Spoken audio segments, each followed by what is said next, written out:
Hello and welcome to the first lab debate of the Massachusetts gubernatorial election. I'm Joanna Weiss. Hi, this is EJ Graff. I'm a columnist with the Boston Globe. And I'm not. We are here with the 5 Democratic candidates for governor of Massachusetts. They've been busy rounding up delegates to this weekend's caucuses, but today they revved up the 4-wheel drive and they made their way into the Their drivers did. Or their drivers did, and they made their way into the Boston Globe Media Lab to join us. So let's introduce them. I should say who I actually am. You should. I'm a senior fellow at the Schuster Institute for Investigative Journalism. And now, where do we have our drum roll? Can you do that? All right, drum roll. We have over to my left, Donald Berwick, former administrator of the U.S. Centers for Medicare and Medicaid Services. We have someone I'm sure none of you know, Attorney General Martha Coakley, slightly familiar face. We have Joe Avellone, a senior vice president at a global biopharmaceutical research company.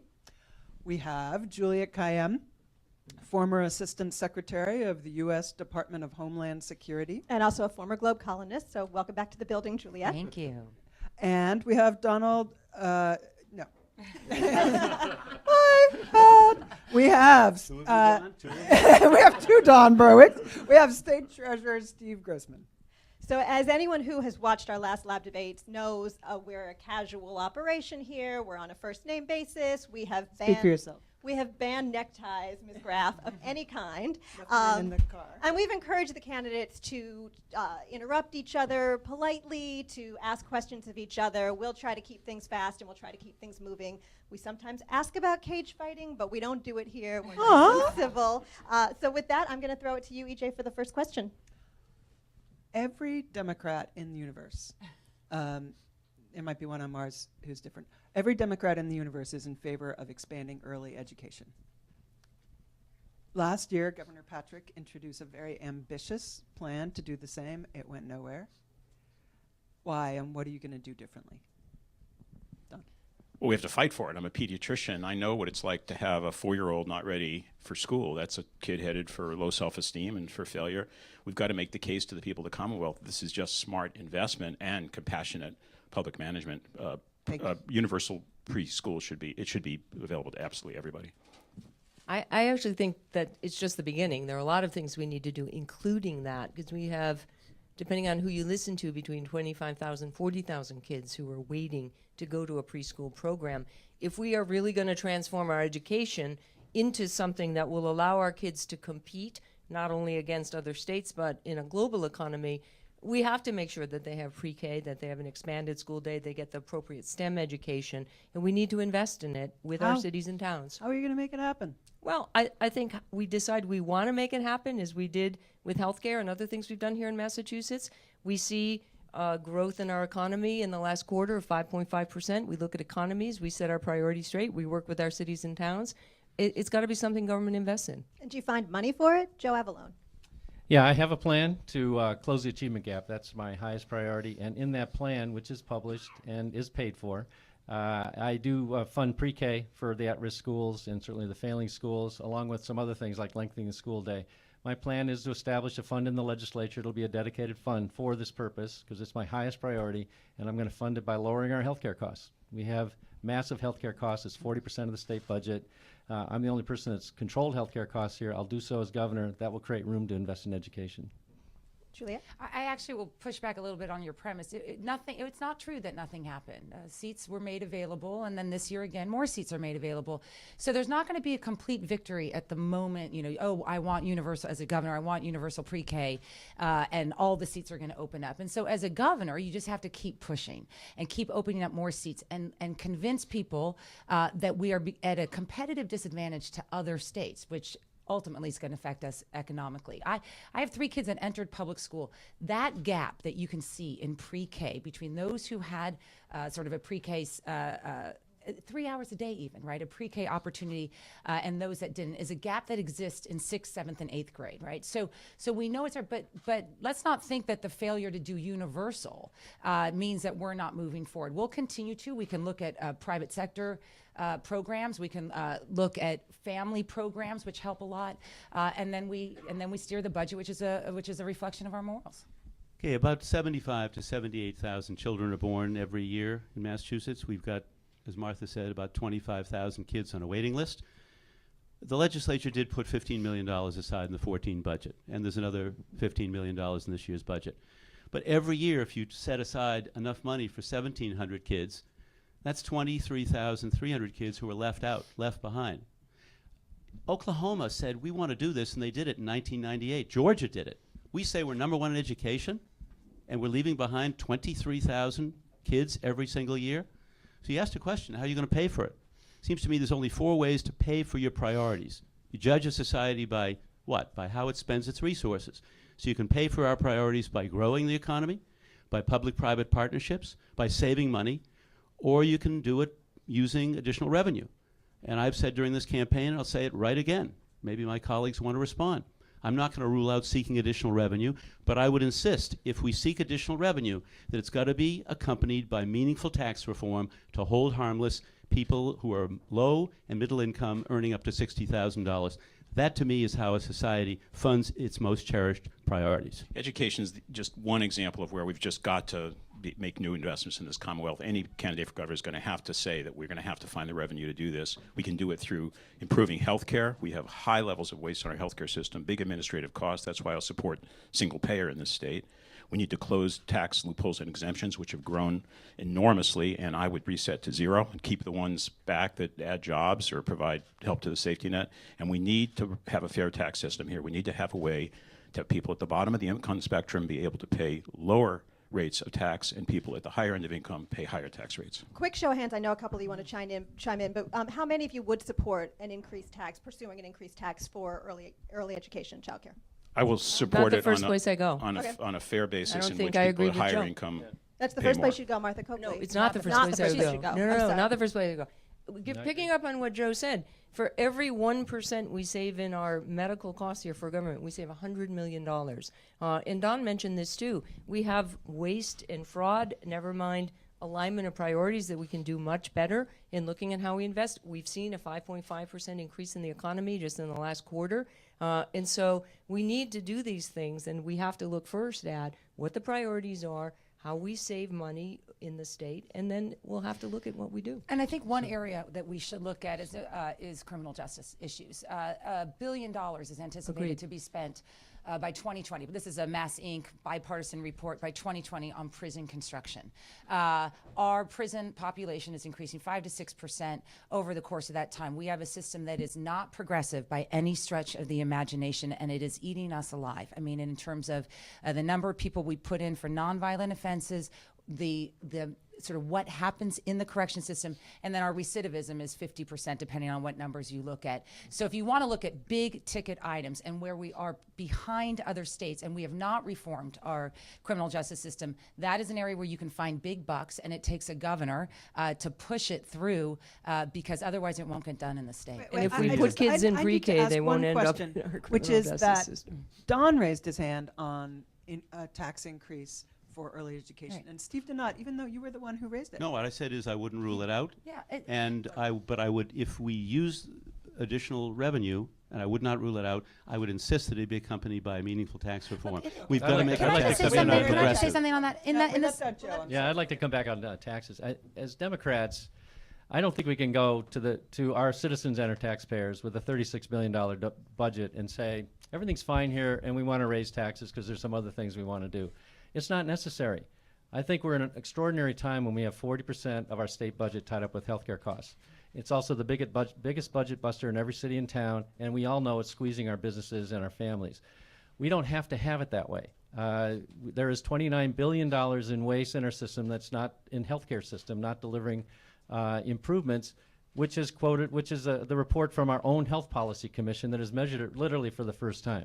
So relatively minor savings create huge amounts of room to invest in things that we should be. And I, as governor, will do that. I did control our healthcare costs when I was the COO of Blue Cross back in the 90s. I'll do it again as governor. And that's what we have to do. That's what we have to go back to our taxpayers and citizens for. But wait a minute. We had a groundbreaking law was it last year? Chapter 2012. 224. We had a groundbreaking law that's supposed to be bringing down the healthcare costs that, as far as I can tell, nobody knows about. So is that not? Do you think that's not the right approach? You It's just cutting No. the cost It's- curve. it's- You know, it was 8 to 10% a year that this was increasing. It's why we started in the AG's office looking at this market and how dysfunctional it was. That is starting to bring down the rate at which that goes up. And so every time we do that, we get it, and we look to changing to, instead of fee-for-service, more preventative care, cutting diabetes. And if we get more kids in pre-K, we will save money on a criminal justice system, because we'll have kids who stay in school, who get educated, who can compete by third grade in high school. That's where the investment has to be. We definitely have to change healthcare. It's the most expensive part of the nation, but the law you're referring to, it's basically voluntary. We're going to need some more teeth and be able to help the healthcare system move toward coordination and lower costs by raising quality. And remember, the simplification we would achieve with single-payer care is massive. I ran Medicare, and my overhead rate was 1%. Insurance companies are arguing that an overhead rate of 15%, which is allowed by the Affordable Care Act, is too low for them. There's a big margin in there, and simplification. single I Yeah, agree. they're I just, already single payer. yes. Can Well, I, I can I would say like to something add- on this on Yeah, single absolutely.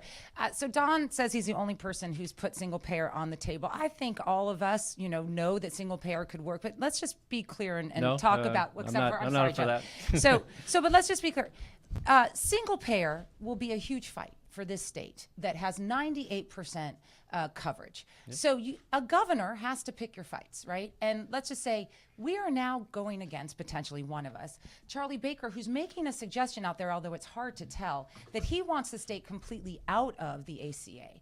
So I don't think it's fair to say that single payer is going to be the solution, because it's incumbent on Democrats not only to have good ideas, but to figure out how we would implement them. I'd So like the to- next good idea is lowering costs, which we all know, and focusing on public health. I mean, through the commission, transparency, litigation, and then also focusing on public health. In this nation, we have 1 million kids going into emergency rooms based on drugs and alcohol alone. If you could cut that by 15%, the burden will relieve our healthcare system. You can think about it across the board. It is not a fight I'll run from. The amount of money no, to be Don, saved. you already answered. Steve, Yeah. do you want to get in? No, I mean, the Chapter 224 you mentioned has some really important investments in it.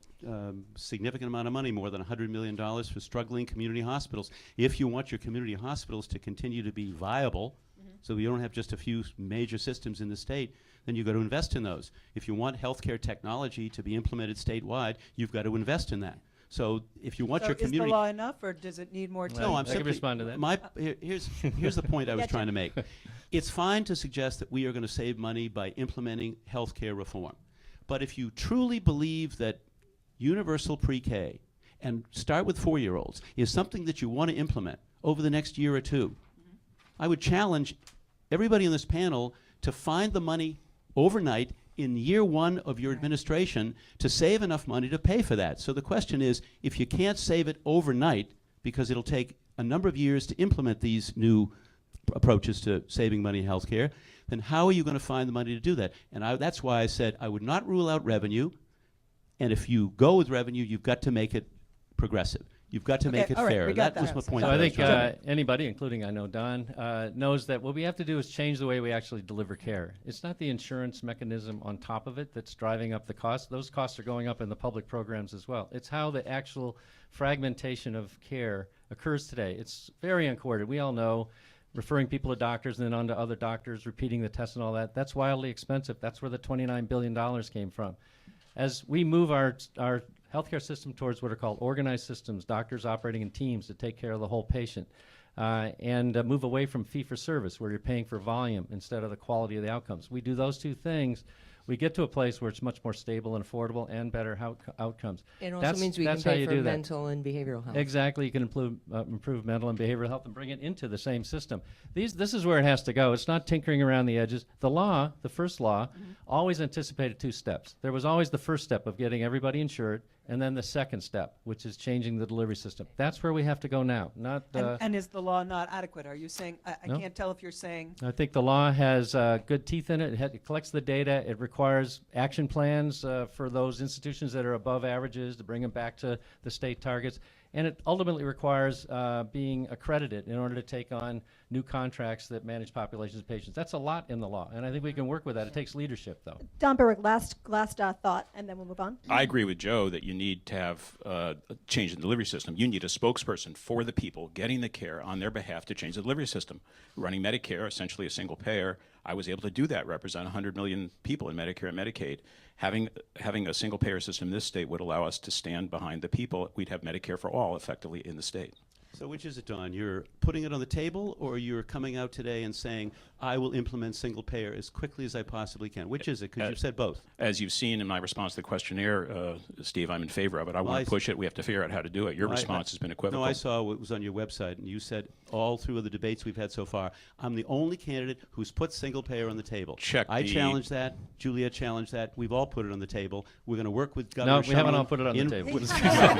Are you, Steve, right. Not on the table. I'm All right, confused. okay. I want to make On it the- clear on the it's not progressive- on the table. Let the That's record just joking. reflect, On the right. progressive mass Joe Avellone, not questionnaire, for single payer. I've said yes. Are you saying yes? No, I said I would put it on the table, and I would study So I very want it, and you carefully. haven't declared a position yet. Okay, well, so you ought to clarify your website, make it consistent Here with it what you is, said in the single questionnaire. payer. It's right there on that table. This We're is a gonna- no, debate we're that gonna we, move we on. shouldn't have this debate anymore in Massachusetts. We have a system that works. 98% of people are Thank you, insured. Joe. We've already got the result. All What we right. need to do now is make it affordable. We're going to move on back to education, just to get to K through 12. This is a subject that's a little near and dear to my heart because I have a fourth grader who's into her second. She's staring down the barrel at MCAS again. I've seen now MCAS. PARC is coming up. That's the new test that's aligned to the Common Core. I have seen schools and the way schools react to these tests. Even if you believe in accountability, you see schools, particularly in the suburbs, but not always, where the kids are really in no danger of failing the test, and yet the classroom is oriented toward the test for so long. The kids are freaking out. We were talking about They have this. Our nightmares. kids freak out. They have nightmares. The schools are freaking out. As the governor, do you support these standardized tests? And if you do, how do you convince schools to handle them correctly? We started with you. Okay, sorry. We're going to move on. I may be the Martha, only why don't person- you start? Sure, I think we've headed down the wrong direction in the sense that we are teaching kids to a test, learn stuff, spit it back. And it has affected how people think they are being measured. And if a kid doesn't do well on those tests, he or she is immediately out, right? They're not doing well. Our whole education system should be based upon making sure every child can do as well as he or she could. I'm all in favor of accountability, but it's also why I think we need a longer and more structured school day so that kids have a chance to learn what they need to for the accountability piece, but also that they have arts and they have recess and they have a chance to do their homework and they have a chance with their teachers to work on learning how to learn so that they're going to be able to take the next step, whether they're going to a voc tech school or a four-year college. They are not worried about this test and what I have to do on this test. Okay, but this is a how question, right? That's the goal. How are you going to convince schools to do it that way? I you think have schools to- know that they would rather do it. I don't think the schools will need much convincing. I have a plan for education K through 12. It's been published. It has two goals: close the achievement gap, the highest priority, and also to make everyone college and career ready.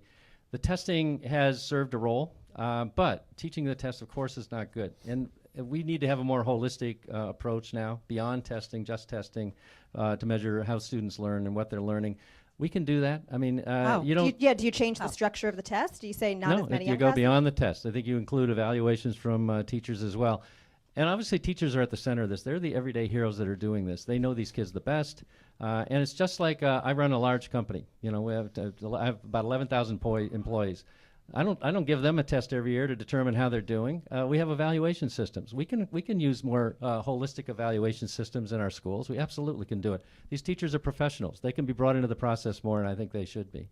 So my my poor middle child, it has to do both because we're in a transition year, the MCAS and the PARC. So the tyranny is strong in our household. Let me tell you. Honestly, there's too much money tied to the new park system with the race to the top. For any governor to say, oh, I don't like evaluate any gubernatorial candidate. It's a lot of money that supports our children, and there's an assessment tied to it. I'm more optimistic than the park than it sounds like others may be, just because it has been reformed to be a little bit more creative, more technologically based. And it's done in a way that I think is very helpful when you talk to my principal, my kid's principal, that it's a way to sort of see is a classroom failing in a school so that the principal can get involved, in a way to sort of assess what's going on in individual classrooms, but certainly not for either individual students or for teachers, right? That's what we have to remember. Other evaluations can take place that sort of assess a teacher, and you don't assess a teachers until you give them the training that they need for the kind of education that is going to benefit all of our kids, which is one that is more creative, more technologically based, and one that gives them the freedom they need given the range of children that are entering our public schools. So 20 years ago, we made a decision in Massachusetts. We decided to make a massive investment in public education. 20 years ago, foundation budgets. We've spent billions of dollars every year to do that. And it has had a dramatic impact on educational attainment. Now, some would say they're only learning to the test and it's not creating the whole child, it's not a holistic approach. But I think this is settled law.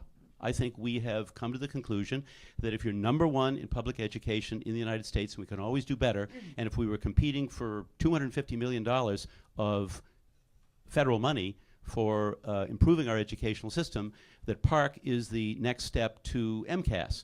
One of my concerns about Park is that we're not technologically ready to do this right.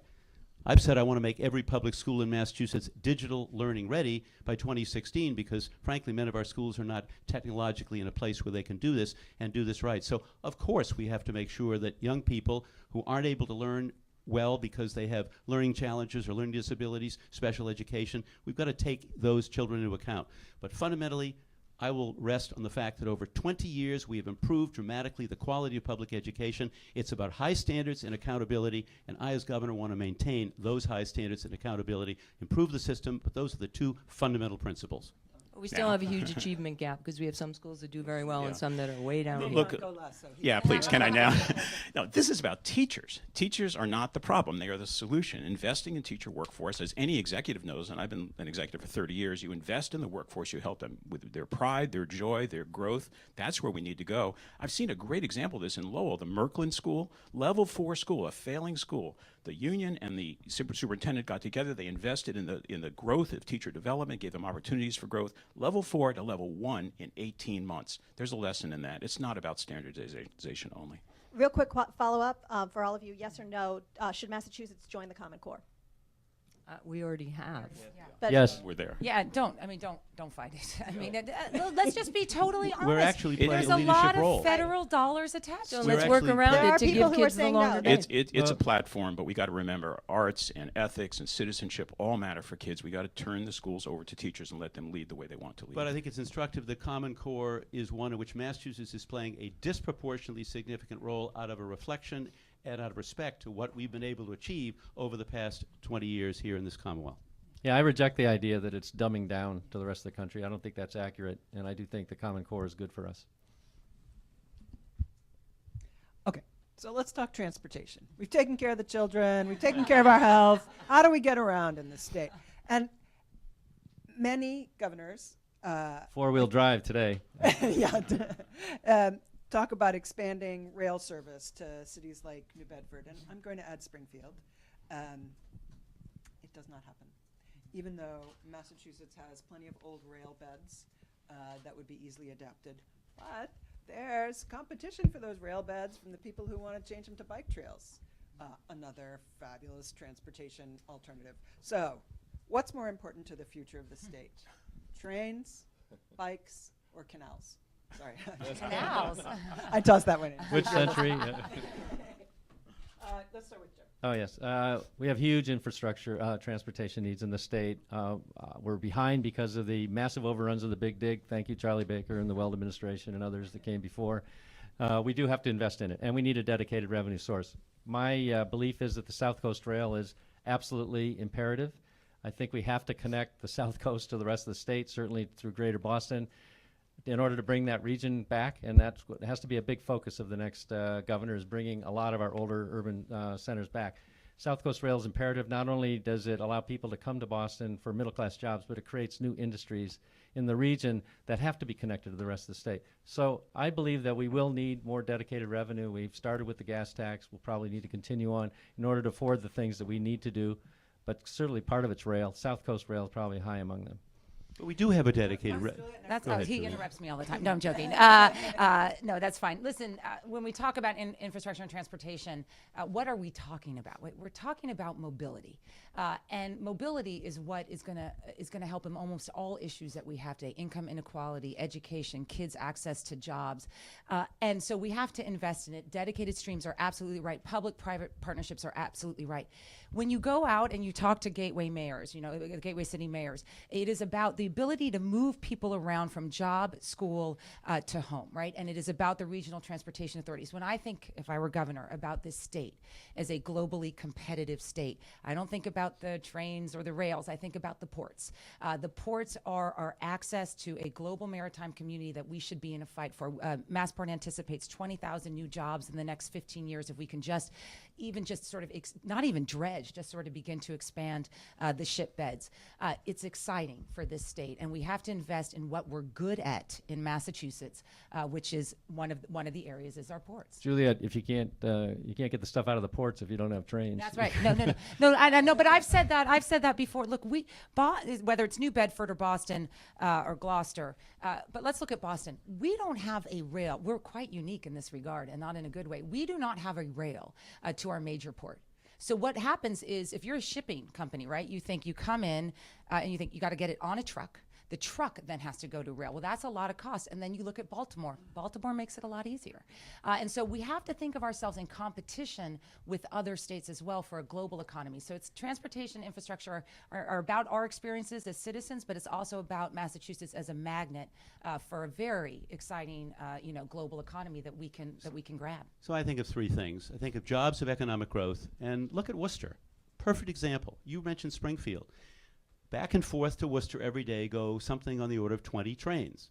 We've seen thousands of jobs created in Worcester over the past 10 years. Big investments in Worcester and in public transportation. That is an indication of, if we do that all over the Commonwealth and leave no region of the state behind, how it can spur economic growth and job creation. Second of all, this gives us a fabulous opportunity to significantly reduce our carbon footprint. Getting people out of the cars into public transportation using far less carbon fuel, and it's a quality of life issue. This is a dramatic opportunity, and we do have a revenue stream. The House of Representatives just passed, I believe unanimously, a $12.7 billion authorization bill, which covers all the transportation needs that are in the governor's plan. I agree with the governor. I think the governor's plan is dead on, and if we couple the rebuilding of South Station, Green Line out to Somerville and Medford, Springfield, South Coast Rail, rebuild those old rail cars that's got to be replaced, deferred maintenance, and a variety of other things, regional transit authorities, we can make this state the kind of magnet for business growth and economic development. Businesses will not come here to grow unless they think we're serious. They won't stay here if we're serious. I've spent all my life creating jobs all over the state, and I know that first-rate transportation is the key to making sure that we continue to grow and be a winner in this innovation economy. Yeah, well, the South Coast has been waiting 30 years for rail. It's time. We need to do this. I think we agree on that. This is a regional equity. It's statewide. We need to make sure that's both north-south and east-west transit. And it is the way to invest in jobs for the future. I was in Assembly Square the other day, just visiting there.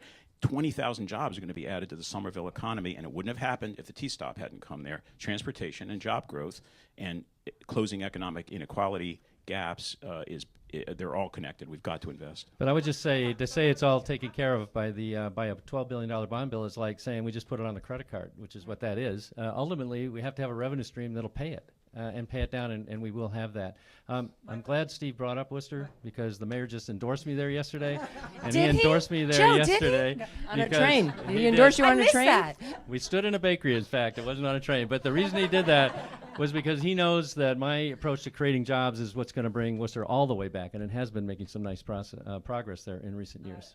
So we've ignored both maintaining and investing in infrastructure. We had some good reasons with the economy, the way it's been. I support South Coast Rail, but if you talk to folks, it's not just South Coast Rail they need. There's a burgeoning business in the harbor there that involves fruit coming in, that involves trucks. So we've built a lot of roads. We need to keep our roads and bridges intact. We haven't really done that as well as we should. But we also have a situation, particularly in eastern Massachusetts, we have a very dense innovation district, Cambridge.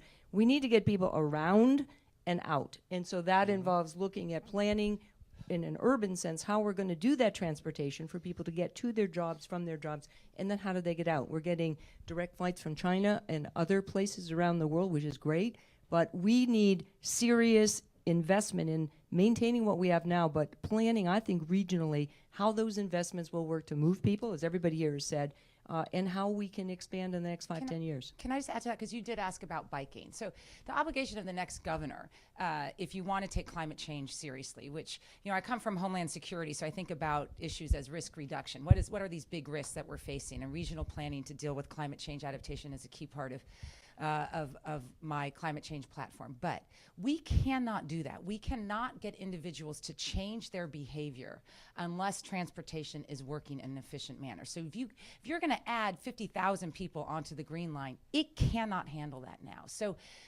it's not an either or, as you put it. It is literally, we have got to get public transportation right. Otherwise, people's individual behavior will not change.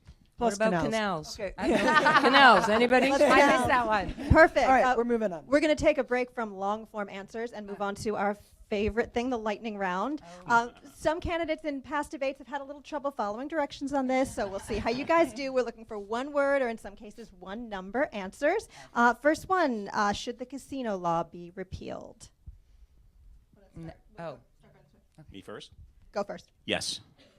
I've said no personally, but people get to vote. No, though I don't like casinos. Everyone's cheating. No. No. Thank you. And should Massachusetts legalize happy hour? I think it's One word. yes. No. Home rule. Yes. No. Okay, we'll start with Martha this time.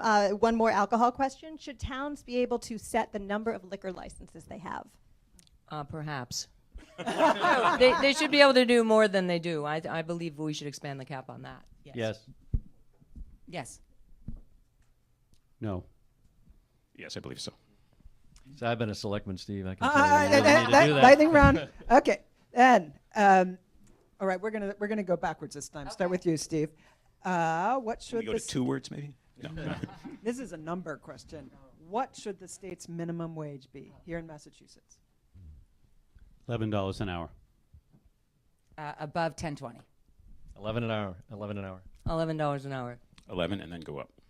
Okay, and we'll do the same order. Should there be a separate minimum wage for teens? No, I'm comfortable $11 an hour for everyone. No. Yeah, no. I mean, in other words, your question was no. No, there should not be separate. No, study for the future. No. No. Okay, a lot of differences there.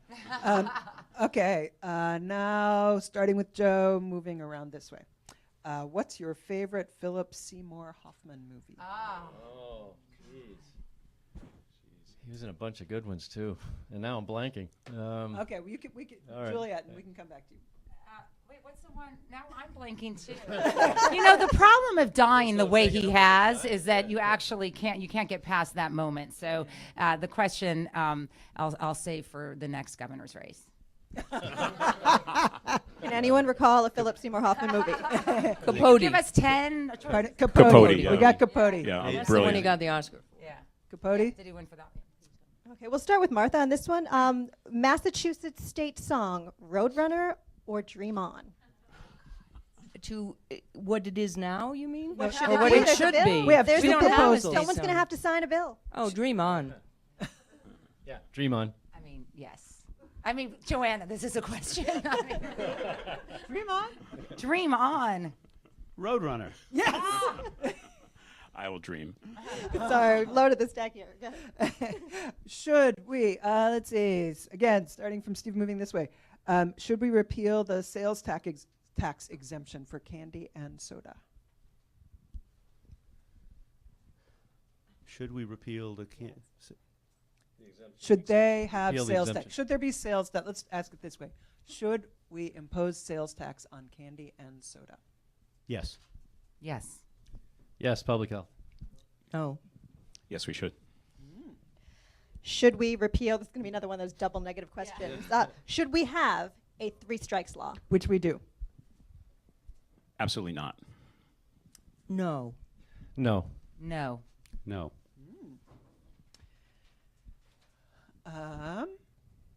Starting here. Me? Should Jahar Tsarnaev face the death penalty? Death penalty has no place in our jurisprudence. I do not believe in the death penalty. But not the question. Should he face the death penalty? No. No. No. No. No. We'll go back this way. Should South Station be renamed for Michael Dukakis? Not if he doesn't want it. That's a good one. I'm gonna, yes. He's too polite, yes. I agree with Steve. If he wants it, great. If he doesn't, I would force it on him. Okay, again that way. Was Deval Patrick right to order the lockdown during the hunt for Tsarnaev? Yes. Yes. Yes. yes. Yes. And last most important question.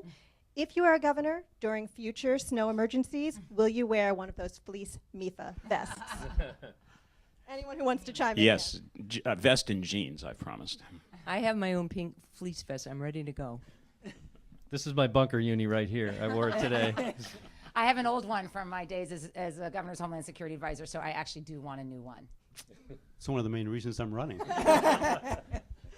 Thank you. Thus ends the lightning round. We're going to move on, I think, to a question about DCF. So everyone's horrified about the loss of Jeremiah Oliver, the 5-year-old boy from Fitchburg who is still missing and presumed dead. Some of you propose in response to change the structure of DCF. But the same problem happens in every state in the country, right? Too few social workers, too little money, too many people with trouble. And every year you hear the child gone missing or dead story or some other horrible story. Is it even possible to fix the system as it is to protect children without fixing our starved mental health and addiction treatment systems, or without retraining parents who've grown up in violent families themselves? Let's start with Juliette and move them around. That's a hard question. So let me begin with DCF, because I think I disagree with the Attorney General on her proposal, not so much on the substance, but I think one of the challenges both for a campaign and if you're governor, all of us have taken over offices or been in charge of offices, is to be able to sort of get outside of what's happening at that moment and look for systemic changes that last for the long time. So we all want a fix to DCF, but the problem is that the fix that we need? So the first thing you do when you lose a child, which Democrats and progressives should be more angry about because we believe in these programs, is any human being. But I mean, the fact we're on defensive about DCF, right? I mean, it gives people an opportunity to challenge the benefits of social services. So you do a review almost immediately and that's what the governor has done, because you have to see how are you going to fix it for the long term. Now, it may be that it's a division within the DCF. It may be that it's all the challenges that you face. But I mean, you'll learn this about me on the campaign trail and as governor. It's just, if you're going to fix something, fix it right for the long haul. And I don't think we know yet with DCF. I mean, you already raised 4 or 5 issues, right, that could be the issue. I mean, we want to do it right. I think it's about, first of all, governors, I think, have to be decisive whenever there's a crisis. And this was a crisis, and it continues to be a crisis. So it's about 3 things: safety of every child, accountability, everybody should be accountable, from the commissioner down to the person who was hired yesterday, and finally, reform. And the review is going to hopefully give us that kind of reform, but we don't know what that looks like yet. But there's a bigger issue here. If the number of children whom each social worker or caseworker is responsible for is more significant than the number they should reasonably expect to handle, then isn't that to some extent our problem, that we've cut the funding for DCF significantly since 2009 and laid too significant a burden on those caseworkers? I don't know the answer to that. I hope the review will demonstrate that. But this gets back to the fundamental issue. You judge a society by how we spend our resources. And if we're not spending enough to protect children, or we're not spending enough in other areas to bring children onto universal pre-K, then don't we have to look at our sources of funding and make a fundamental decision how we are going to fund and pay for those things? That, to me, is the most serious conversation we need to have. It's not enough to say, well, let's just save money on health care and take all those savings and spend it on all the things that we want to do. That's not sufficient. You're not We've a gotta be believer. more Steve, serious. you're not a believer. These are I'm a massive believer that costs. you can save money, but I'm not a believer that a problem that is a crisis today can be solved by savings in health care tomorrow, next year, the year after. We've got to deal with it right now. And that's why I don't take revenue off the table. That's why it's got to be more progressive if we do it. Well, first, I mean, as a pediatrician and father, I just read these stories and my heart goes out to these people. I cannot imagine the pain, and it's not okay. It's not acceptable. I spent 30 years in executive. My commitment is to excellence every single day. We need the government needs to operate like the best possible business, and I would never concede to defect. That's a matter of leadership, a matter of recruiting the energies and talents of the people who do the work, and getting them the resources they need. And it's a matter of the kind of values we're talking about. Social justice, equality, and compassion is foundational to what we do. That's the answer. Our values linked to sound leadership for excellence every day. You fix it by running an organization the way a great business runs, with an empowered workforce whose ideas can be used, with an executive who says, we're going to go for zero defects, no one gets hurt. And I would never concede as governor to the harm of a single child. The minute we do that, we've lost the battle. So this is a tough topic for me because I've spent a lot of my time as an assistant, as chief of our child abuse unit, as an AG, worrying about the system, but also worrying about how every kid gets a fair shot at an education or safety in a home. You know, we handled over 900 cases of child abuse every single year in Middlesex County. Serious physical, sexual, and emotional abuse. Those are the cases that came to us as prosecutors. I know exactly what families go through. I've seen too many kids who have been hurt by caretakers, where DCF or DSS then did a terrific job or a not so terrific job. And the one thing I bring to this discussion today is the experience I saw that of course we need more social workers who are better trained. I can tell you what that review will tell us. Everybody knows what that review will tell us. The one thing I bring to this discussion is my experience that says if you have a 24-year-old social worker, no matter how much experience he or she has, and you send them into a home that's dysfunctional and say, your job is to try and keep this family together but keep the child safe, you are going to have mistakes like we've had. And I've heard it for 25 years. I've heard it from DCF and DSS commissioners who've said we make two mistakes. We leave kids in and we take them out. And we need to do better. And I believe that if you have a dedicated unit that will work to make sure for those kids where there's an identification of those serious kinds of cases that do go to DA's offices, that you will be able to keep track of them, you will be able to make sure they don't get lost, as Jeremiah Oliver did, which is heartbreaking, always heartbreaking. And you will be able to have a better decision as to when and if that child can go back to a family and be safe. And we have to realign those priorities in DCF. Well, of course, it's an incredible tragedy. I'm a father too, and just imagining the loss of a child and having the state in the state's care in this case, albeit indirectly, is you can never be preventive enough going forward. So I think we should take the review wherever it takes us, and that will probably show us, just as Martha's saying, different caseloads and other kinds of processes. But I want to go back to what you really meant the question to be, which is the root causes of mental health and substance abuse. Too often plays into this. We're seeing the ramifications of that in many places. And we have really underinvested in our mental health and substance abuse systems in our Commonwealth, both on the private and the public side. And we took what was already an underinvested system and whittled it back during the recession. We now have to put back community programs for mental health and more for substance abuse. This is an investment we have to make. And when we do that, we're at a breaking point right now. There are people being held over in emergency rooms for days because they don't know where to put them. There are many people going without substance abuse treatment and ended up in the criminal justice system where they don't belong. And so and then we have the tragedy that we just talked about with sometimes happening in foster care. So getting at the root cause means we have to own up to the idea that we need a more robust mental health community, mental health and substance abuse system. I actually have a healthcare plan coming out soon that will definitely speak to that robustly. I just need to add one thing. Joe isn't from here on in banned from using the word plan. I'm sorry, it's been 3 strikes and you're out. Can I just say something about this review? Never underestimate government's capacity to learn. Because there's, I often say, there's just no finish line. Like, we're always going to do better. So the idea that we know what's going to happen, I mean, if this has been known for 20 years, that this is a bad part of DCF, this is the first time we're hearing about this division or that we should create a new bureaucracy. so to say that we know everything, right? And I've been critical of the governor, not doing a review of the Boston Marathon bombing, an area that I know very well, that we can always learn, we can always share. So part of this is, what is the long-term fix for DCF? It may be more money, it may be better training, it may be all of the above. But part of our obligation to citizens who pay taxes to make these systems work is we're going to get better too. Last thoughts before we move on? One more thought. I want to build on Joe's point about substance abuse. Everywhere I go in the Commonwealth, this is a central concern people have: substance abuse, mental health issues, and I would add suicide. I've set a goal of a 50% reduction in suicide and substance abuse over the next decade. I think we should do this, and I think anybody that's governor ought to be aiming in that direction. It's a burden that's just growing. We've got to stop it. It seems to me leadership is about anticipating the future and acting on it. We are way too reactive in terms of these crises. If these crises happen regularly in other parts of the country, then why aren't we using our brain power and our ingenuity to anticipate that we're going to have the problem and fixing it before the problem exists? We can do a much better job of being leaders and anticipating those issues and investing wisely to make sure those problems don't occur right here within Massachusetts. But how?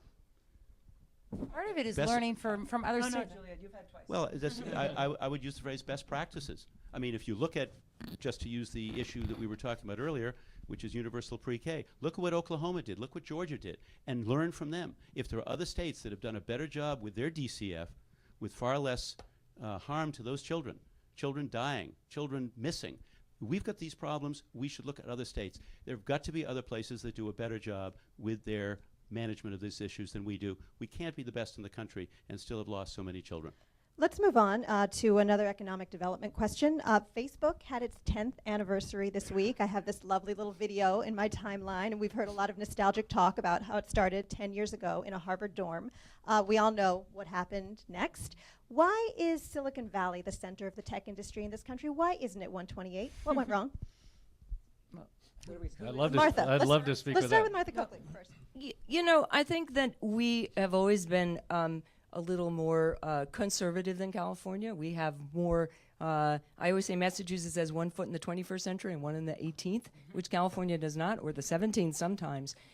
We have a lot of turf battles. We have a lot of regulation. We have a lot of things, including if you look at contracts, for instance, that prevent people from leaving and starting competitive distance, that is different from California. So there's a lot of sort of cultural regulatory things that are different. I do think, however, though, that we are prepared to compete with California now with the kind of innovation technology we have with our institutions, and that does include teaching our kids to do something other than 2 tests, because that's where our future is.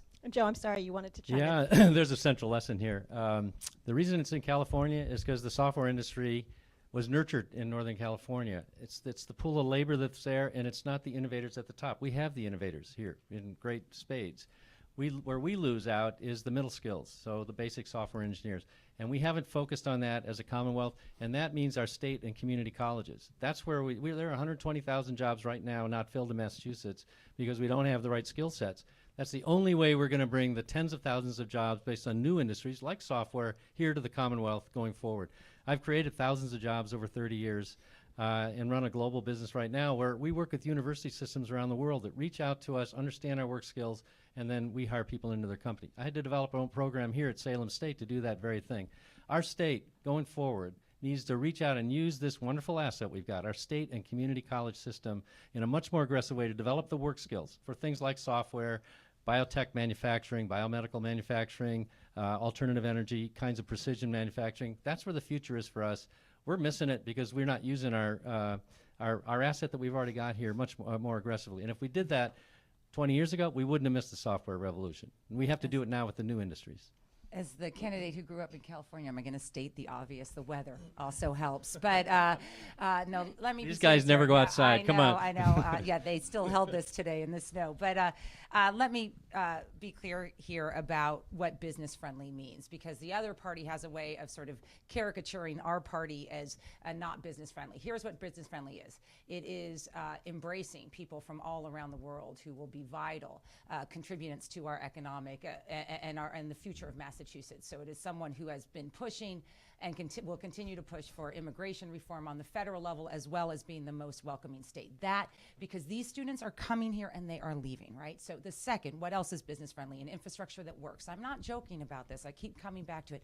You cannot convince companies to come here and invest unless you can, unless there's broadband in Western Mass, right? We're still discussing this. Finally, we should not try to compete with Facebook or Google. I mean, let's get their East Coast franchise. At Google, I was talking to the head of Google here. They employ 1,000 people. That's pretty great, right? So maybe we won't be the new Google, right? Maybe we won't create the next Google, but actually being in partnership with California, being the viable East Coast satellite of these big companies is great for our economy, and because we will begin to focus on a workforce that can actually join this new tech industry. So having spent all my life here in Massachusetts, running a business for 35 years, creating jobs, I think the 4 key ingredients here are housing, internships, venture capital, and transportation. Lots of people leave Massachusetts because they can't afford to live here. We've got to create much more middle-income housing. There are ways to do that. The state owns land. The T owns land. The Massport owns land. Make that land available to developers on an appropriate RFP, and make that land available to reduce the cost of housing. That's going to keep more people here. Internships. We should have 5,000 summer internship, half paid for by the state, half by the business community, public-private partnership. They'll stay here if they have a summer internship and they fall in love with Massachusetts and a job in the technology sector. Venture capital. More of our venture capital needs to come here and stay here. We've got to be more creative, more innovative, more imaginative. We're losing money because people are not as risk-oriented as they need to be in California. Transportation, we've already talked about it, but if we can't get this transportation piece right, if we can't do the transportation reform that the governor has talked about, and he's been brilliant, and I support his transportation package pretty much down the line, we're not going to incentivize those young people to stay here and keep the T open till 3 a.m. Can I go back to, I think, Let's go let ahead, Don Don. go first, Okay, and then please. you can chime back in. Then Joe. This is a great place to grow a business. I've done it. I started a nonprofit with a $250,000 grant that became a $40 million organization with a global spread, and it was wonderful to do that from this base with the assets we have here. We can continue to do that. We've done it in biotechnology. That's our Silicon Valley. We're now doing it in clean energy. 80,000 clean energy jobs in this state, 5,500 clean energy firms, 24% growth over the past 2 years. Sector by sector, we can be the engine of a lot of innovation. We really need to make that happen. We're right, Joe's right about the education system. Investing in our community colleges is enormously important to match the workforce to the future. And the other, I must say, is international markets. For example, the relationships now between Israel and the Commonwealth are extraordinary. Money's flowing in here for investment, building jobs, building capital. We have to think entrepreneurially. We can beat California. So I just want to go back to the I she started, went but I first. want to say, yeah. can No, I this say is, one quick thing, or I'll go after Joe. This is the jump-in round. So I just wanted to go back to carry on with what Steve was saying. I think the central issue is really the work skills. I know that from running a business around the world, that we go where the work skills are. Other companies go where the work skills are. Other countries pay a lot more attention to their work skills to bring businesses there. As a state, we need to do that now. These companies can go way too many places in the world. We're not just competing with Pittsburgh. And all the rest of the stuff that Steve talked about is good, and it's also good for small business. But Steve's run a small business. I've run very large organizations. What he's doing for small business is good, but what we need is what will bring new industries here. It's not really comparable. And I think the experience is very different. Having global experience, competing in the world today is what we need for Massachusetts tomorrow. All right, then. So I was campaigning in Newton not too long ago, and I met a young couple with their grandparents. And I said, "Oh, where are you from?" They said, "We just moved back to Newton from California because I got a better job here, and we wanted a better school for our son." And so, those are the strengths that bring people here. We can do that in But Massachusetts. governors have to be bold, okay? Deval Patrick was told we're going to have a 10-year recession, governor, hunker down. And he said, no, I'm going to invest. I'm an optimist. $1 billion in the life sciences, and Don's right. 56,000 people, they average $120,000. Same thing with the clean energy industry. And Don's right about the numbers. And those numbers will create another 75,000 jobs over the next 7 or 8 years. So we're doing some of the right things, but it does take a governor to be bold and decisive and to understand what moves companies and moves money and moves capital and to have that capital stay right here. Thank you all. We have time for one last relatively quick question. So I want to give you guys a chance to sum things up a little bit. Each one of you is sort of known coming into this race for one area of expertise, healthcare, business, law enforcement, homeland, or security writ large.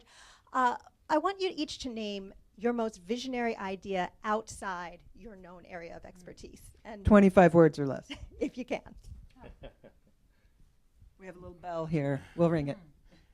For me, it's about values. We need Massachusetts to be a beacon of progressive values. And if I'm governor, I want to reassert words like social justice and compassion and equality and the kind of things that made America great. This vocabulary has been muted in this country. In this state, it must not be muted. We must be the place that's talking about the values upon which a fair and just society rests, and never, ever apologize for that. The people of Massachusetts are ready for it, and the country needs us to go there. So my idea is that right now we are in a position where we could and should spend a lot more on mental health and on education and on rehabilitation than on incarceration. And I lived with a young brother who suffered from bipolar and depression. At age 33, he committed suicide after my parents died. We went through that alone, and that experience, as well as my experience in the criminal justice system, says we need to invest in making sure everybody has access to good mental health care. And that means in kindergarten, it means in third grade, it means for 17-year-olds, it means for our vets. And it means that we need to realign our priorities here in Massachusetts to reduce stigma and give people the help they need around mental and behavioral health. So I'm known for controlling healthcare costs and creating thousands of jobs. But what I'm not known for, and what I will push also for, is carbon tax. I believe climate change is real. I believe in the very aggressive things we are doing, not only our aggressive caps for the region and also the alternative energy, but I will push for a carbon tax as long as we can make it revenue neutral. And there are ways to do that. I think British Columbia's had a great experience over 5 years where they've shown that if you price carbon and therefore the heavy users of fossil fuels pay more for it, then you will be able to lower emissions, and it can be done but without harming the economy, as British Columbia has shown.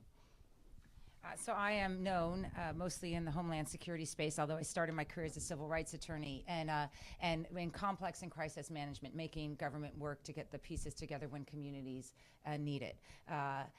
What I am not known for, which I will push, is something sort of unrelated to that a little bit, is on criminal justice reform. I am out there because, I have spent a world in which I know what bad is, right? And I have traveled the world knowing that and experiencing and helping communities that have suffered from it.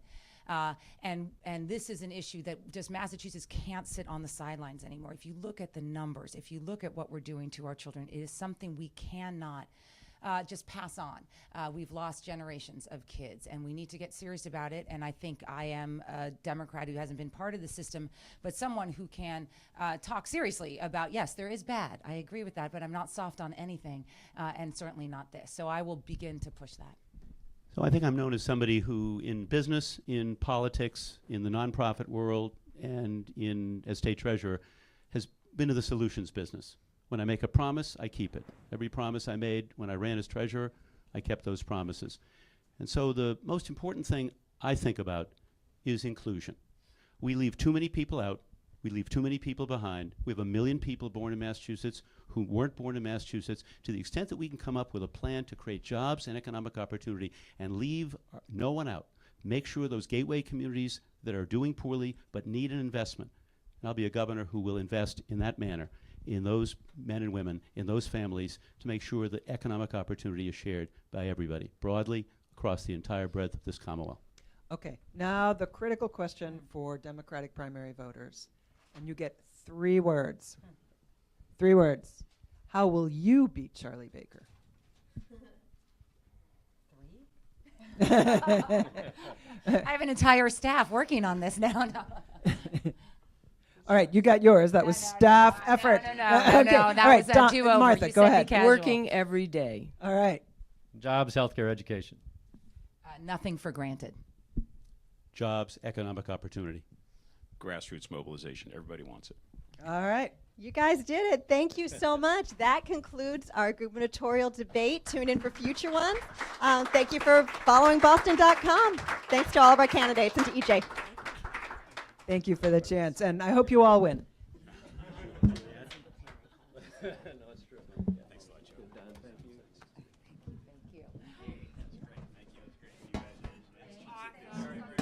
Awesome.